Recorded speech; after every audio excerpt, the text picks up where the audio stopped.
బైబిల్ను మనం పైపైన చదివినప్పుడు కొన్ని పేర్లు కేవలం వంశావళిలాగే కనిపిస్తాయి. కానీ లోతుగా పరిశీలిస్తే అక్కడ అద్భుతమైన డ్రామా, రాజకీయం మరియు కుటుంబ సంబంధాల వెనుక ఉన్న చిక్కుముడులు కనిపిస్తాయి. ఈరోజు మనం చర్చించుకోబోయే విషయం ఇజ్రాయేలు చరిత్రలోనే అత్యంత ఉత్కంఠభరితమైన ఒక గృహ యుద్ధం గురించి. సొంత మామ మీద తిరుగుబాటు చేసిన అబ్షాలోము తన సైన్యాధిపతిగా ఎవరిని నియమించుకున్నాడు? అసలు యోవాబుకు అమాషాకు ఉన్న సంబంధం ఏంటి? రండి ఈ ఆసక్తికరమైన విషయాన్ని క్షుణ్ణంగా తెలుసుకుందాం. 2 సమూయేలు 17:25 వచనాన్ని మనం గమనిస్తే అక్కడ ఒక ముఖ్యమైన మార్పు కనిపిస్తుంది. దావీదు కుమారుడైన అబ్షాలోము తన తండ్రి మీద యుద్ధానికి సిద్ధపడినప్పుడు యోవాబు స్థానంలో అమాషా అనే వ్యక్తిని సైన్యాధిపతిగా నియమించాడు. ఇక్కడే అసలైన ట్విస్ట్ ఉంది. వీళ్ళిద్దరూ ఎవరో కాదు, సొంత అన్నదమ్ముల బిడ్డలు, కజిన్స్. ఇప్పుడు మనం 1వ దినవృత్తాంతంలో 2వ అధ్యాయం 16-17 వచనాల ద్వారా వీరి బంధుత్వాన్ని విశ్లేషిద్దాం. 1. దావీదుకు 2 సోదరీమణులు ఉన్నారు. ఒకరు సెరూయా, మరొకరు అబీగయీలు. ఈ సెరూయా కుమారులే అబీషై, యోవాబు మరియు ఆషాహేలు.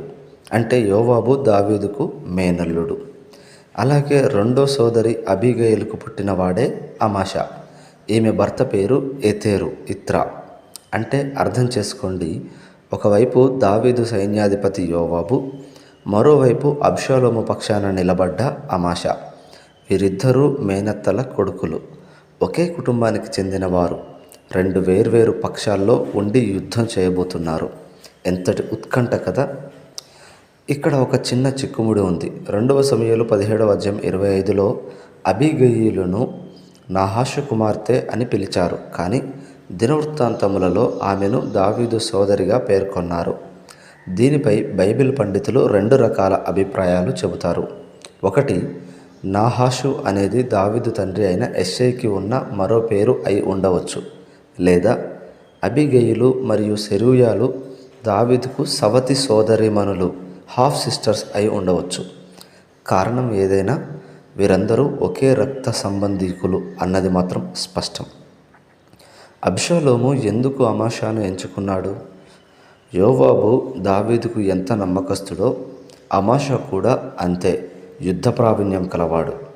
బహుశా యోవాబు యొక్క వ్యూహాలను ఎదుర్కోవాలంటే అతని కుటుంబం నుండే మరొక బలమైన వ్యక్తి కావాలని అబ్షాలోము భావించి ఉండవచ్చు.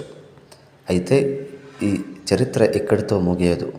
అబ్షాలోము మరణం తర్వాత దావీదు అమాషాను క్షమించి తన వైపు తెచ్చుకోవడమే కాకుండా యోవాబు స్థానంలో అమాషాను సైన్యాధిపతిగా చేయాలని చూస్తాడు.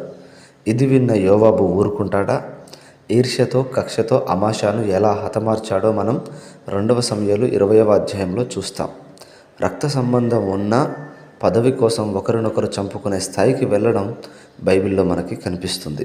చూశారు కదా, బైబిల్ వచనాలు కేవలం పేర్లు మాత్రమే కాదు, అవి ఒక గొప్ప చరిత్రకు సాక్ష్యాలు.